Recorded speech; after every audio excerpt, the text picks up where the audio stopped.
올해 첫 초강력 태풍으로 발달한 10호 태풍 하이선이 우리나라 내륙에 상륙하지 않고 일본 규슈를 스쳐 지난 뒤 동해안을 따라 이동할 것으로 보입니다. 5일 방향을 동쪽으로 틀면서 한반도를 관통할 것이라는 우려를 덜었습니다. 또 북상 과정에서 최대 풍속 56m의 초강력 태풍으로 발달하다가 우리나라 부근에 접근할 때에는 그 위력이 다소 수그러들 것으로 예상되고 있습니다.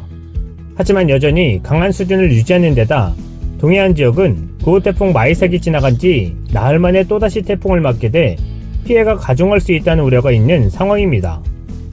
5일 기상청에 따르면 하이선은 일본 부근 해상에서 매우 강하게 계속 발달하며 북상 중입니다.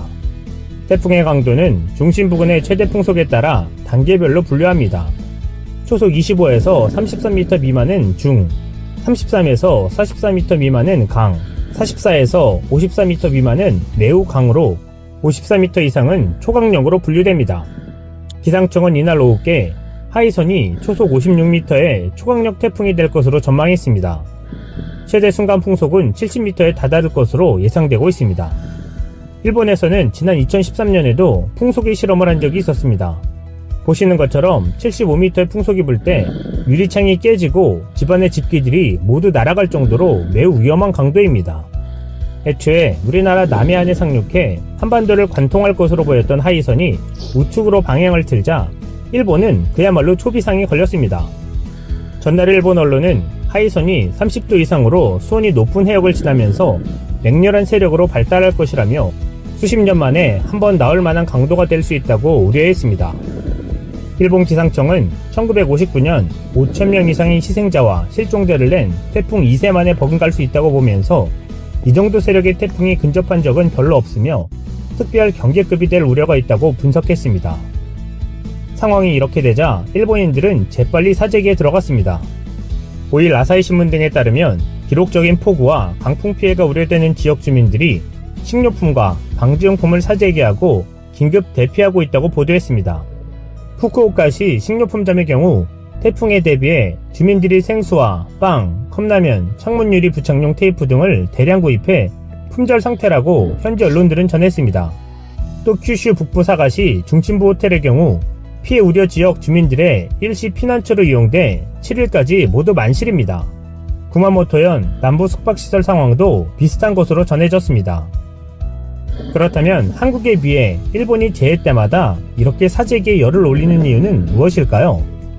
바로 경험 때문입니다.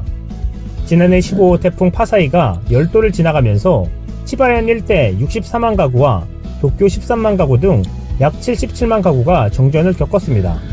정전이 된 것뿐만 아니라 다수의 지역이 모두 단수까지 되어버렸던 것입니다. 9월 9일에 정전과 단수를 경험한 일본인들은 암흑 속에서 살아야 했습니다. 일본 정부에서 2주 안에 복구해준다고 했던 것이 예산과 행정처리 문제로 16일 뒤인 9월 25일이 돼서야 단수가 해결되었고 정전은 한 달이 훌쩍 넘은 10월 14일에 복구되었던 것입니다. 정부의 복구가 늦는다는 것을 인지한 일본인들은 씻을 물도 마실 물도 모자란 공황 상태를 경험한 터라 사재기에 목을 맬 수밖에 없는 것입니다. 정부를 믿고 있다간 어떻게 살아야 하는지를 몸소 익힌 탓입니다. 더군다나 이번 태풍 하이선은 역대급 태풍이 될 것이라는 소식에 말 그대로 초긴장 상태인 것입니다. 그렇다면 한국의 정전 피해 복구 상황은 어떨까요? 한국의 지난 5년간 태풍으로 인한 정전 피해 건수는 688회로 60만 4,693가구에 영향을 끼쳤습니다. 특히 지난해 7월부터 10월까지 3개월간 5번이나 태풍으로 인한 정전 피해를 겪었습니다. 보시는 것처럼 한국은 보통 당일 복구가 가능했고 정도가 심했던 태풍 미탁대에만 최장 5일이 걸렸습니다. 일본이 40일 걸려서 복구하는 것을 한국은 평균 하루 이틀 만에 해결해버린 셈입니다. 제주대학교 문일주 교수 연구팀이 조사한 바에 의하면 태풍의 발달 속도가 점점 빨라지고 폭발적으로 발달하는 양상을 보인다고 합니다. 이는 앞으로 태풍에 대비할 시간도 짧고 그 피해는 더 커질 수 있다는 점을 암시하는 것입니다. 따라서 한국처럼 신속하고 안전한 서비스 복구 방법이 더욱 요구되는 상황입니다. 재난 많은 일본이 한국의 신속한 시스템을 배우고 싶어 할 것으로 보입니다. 이번 태풍 하이선은 분명 초강력 태풍이기에 한국도 긴장을 놓을 수 없는 상황입니다. 다만 태풍이 우리나라 인근을 지나는 7일에는 최대 풍속이 초속 40m대인 매우 강한 혹은 강한 태풍으로 위력이 다소 누그러질 것으로 예상하고 있습니다. 기상청 관계자는 태풍이 우리나라로 근접할 때 상층의 강한 바람과 만나면서 발달이 저지되고 또 일본 내륙을 거칠 경우 마찰력에 의해 강도가 떨어질 수 있다라며 일본에서 우리나라로 오는 사이 해수면 온도가 29에서 30도로 매우 높지는 않은 점도 태풍의 위력을 완화하는 요인이 된다고 설명했습니다. 그렇지만 여전히 강한 수준으로 오기 때문에 우리나라 전역에 영향을 미친다는 점에서는 변함이 없다고 덧붙였습니다. 한편 필리핀 남동쪽에 위치한 태평양의 섬나라 팔라우는 인구가 2만 명 정도입니다. 관광산업이 주된 수입원이고 한국에도 휴양지로 널리 알려져 있습니다.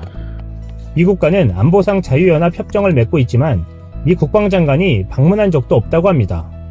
그런데 마크 에스퍼 미 국방장관이 처음으로 팔라우에 다녀갔습니다.